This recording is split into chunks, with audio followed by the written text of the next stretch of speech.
것 없이 다 시민사회를 정권의 파트너로 삼아가지고 그래가지고 시민사회하고 같이 대화하고 협력하고 그러면서 정권을 이끌어가는 거예요. 그러니까 정권을 위해서 열심히 변호하는 일은 누가 하느냐? 그 시민사회가 하는 거거든요. 그러면서 왔단 말이죠. 그러니까 소통의 문제가 없었던 거죠.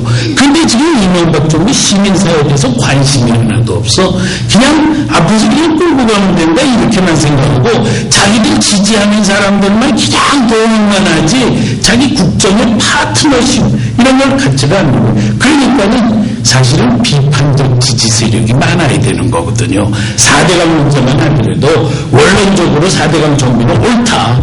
그렇지만은 또 비판 세력들이 문제 제기를 하면 그거를 또 수용해가지고 그걸 받아들여서 적절하게 또 이 조정도 하고 그러는 세력이 있어야 되는데 지금 우리나라에 지금 그런 세력이 없다는 거죠. 저는 이해는 합니다. 왜냐? 이명박 정부가 대통령 되자마자 그냥 촛불 집회가 광우병 촛불 집회가 터지지 않았습니까? 그래서 홀쭉이 나셨단 말이죠. 그러니까 그 다음에는 그런 상태에서 시민운동과 같이 손을 잡을 수가 없죠. 그러면은 건전한 우파 시민운동 세력들을 적극적으로 육성했어야 됐다라는 거죠. 사실은 한국에도 아주 수많은 우파 지식인들이 있는 거거든요. 우파 교수들도 많고 그 사람들을 잘 조직화해가지고 국정운영의 파트너십으로 삼고 가야 되는데 그러지는 못했다는 거죠. 지난 몇 년 동안 이명박 정부 들어서서 젊은 세대를 설득하려는 적극적인 움직임이 있었는데 그건 하나도 없었습니다. 자, 그러면은 비서관들이라도 그러면은 대통령께서 기업인 출신이다 보니까 그렇다. 그러면 좀 비서관들이라도 좀 그걸 잘 보완하고 그래야 되는데 이 비서관들이 다 예스맨으로만 돼 있어가지고 이명박 정부 대통령의 한계 범위 안에서 오지 그걸 넘어서서 충고하는 사람도 없고 이러다 보니까 엉망진창이 됐다. 이명박 정부의 인사에 대해서 보면 시민사회에서는 아주 웃음거리거든요. 예를 들면 여성부 장관 그러면은 여성부 하는 사람을 시켜야 되는 거. 한식에 세계화하는 사람 여성부 장관 시키고 국가인권위원회 위원장 그러면은 그래도 인권운동을 요만큼이라도 한 사람을 시켜야지. 그거하고 아무 상관없는 사람 시키고 이러니까 시민사회에서는 MB 인사다 그러면 좌우를 방문하고 전부 웃음거리가 돼버리고 나는 그게 지금의 현실이었다 이렇게 생각을 합니다. 그래서 이제 막 떠들어대고 제발 좀 시민사회를 중시하시라.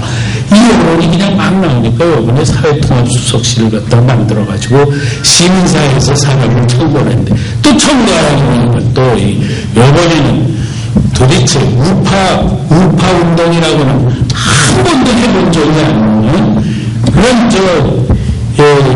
박인수 선생님 너무나도 잘 알죠. 옛날에는 굉장히 온건한 사람이었습니다. 근데 노무현 정부가 딱 들었으면은 노무현 정부가 국가보안법 폐지하겠다 이렇게 나오면 그건 아니다 이렇게 말을 해야 되는 사람이어야 되죠.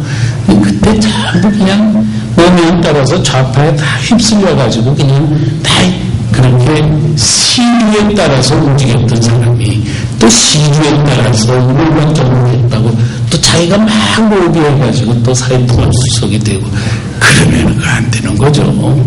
그러니까 제가 미국에 온 사이에 그런 일이 발생을 해가지고 지금 한국에서 이 애국 운동하시는 분들이 지금 난리가 난 상태죠. 이게 반드시 시정해야 됩니다. 그런 식으로 사회통합수석이 들었으면 그 사람도 힘이 없을 뿐만 아니라 그 사람이 그래도 선명하게 애국운동의 포지션이 확실해야 소신이 끌고 가지 그렇지 않으면 눈치 보면서 이 사람은 또 들어맞을까 저 사람은 또 주면 그러면서 당황하는 정권밖에 되지 않는다. 참 너무나도 한심하다 이렇게 생각을 합니다. 또 한 가지는 독재가요. MB 정부가 좌파들이 이번에 가장 크게 주장한 게 뭐냐면 MB 독재다 이거였습니다. 그런데 저 그때 걱정이 많이 되더라고요. 저 MB 독재를 좌파들이 그냥 계속 주장을 하면은 국민들이 진짜 않은가 보다 하고 이제 알게 되는 거죠. 그래서 사실은 MB 독재라고 비춰지지 않도록 그걸 잘해야 되는 거거든요. 잘해야 되는데 그걸 그렇게 못하더라고요. 예. 예를 들면 집회에 관한 자유 그거는 허용을 해야 되는 거거든요. 근데 그냥 광우병 촛불 집회에 겁이 나가지고 그 다음부터는 그냥 무슨 집회 신고하고 집회하려고 다 못하게 만들고 너무 심하게 저도 그냥 경찰하고 몇 차례를 싸웠는지 모릅니다. 그리고 걱정했죠. 저런 식으로 하면은 진짜 사람들이 MB 독재 속으로 듣게 돼 있는데 하고 걱정했는데 실제로 이렇게 돼버리고 말이에요. 저는 이명박 정부가 중도 신용이라고 주장하는 건 좀 좋다고 봅니다. 왜냐하면 이 중간에 있는 사람들 다 끌어들여야지 정권이 유지되는 겁니다. 그러나 그럼에도 불구하고 한 가지 분명한 게 있어야 되는데 그건 뭐냐면 중도 신용 다 끌어들이는 건 좋은데 친북 좌파는 안 된다. 이건 아주 분명하게 갖고 갔어야 된다. 예. 근데 이걸 분명하게 갖고 가지 못하니까 애국 세력들이 자꾸 이명박 정부에 대해서 불만을 갖게 되고 문제 제기를 하는 거 아니냐.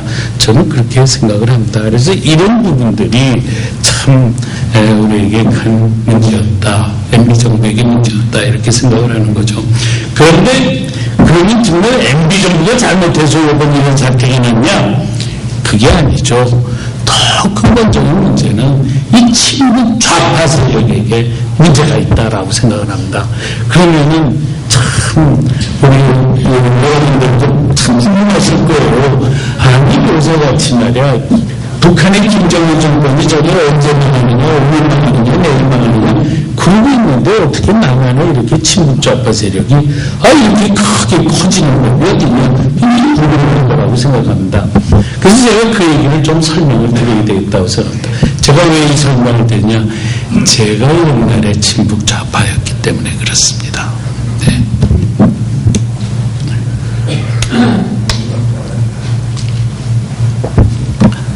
이렇게 된 이유는 우리나라가 지난 27년 동안 이 군사독재 체제 하에서 민주화운동이 계속 일어나고 그런 시절을 지나간 87년까지 우리가 겪고 왔기 때문이다라고 생각합니다.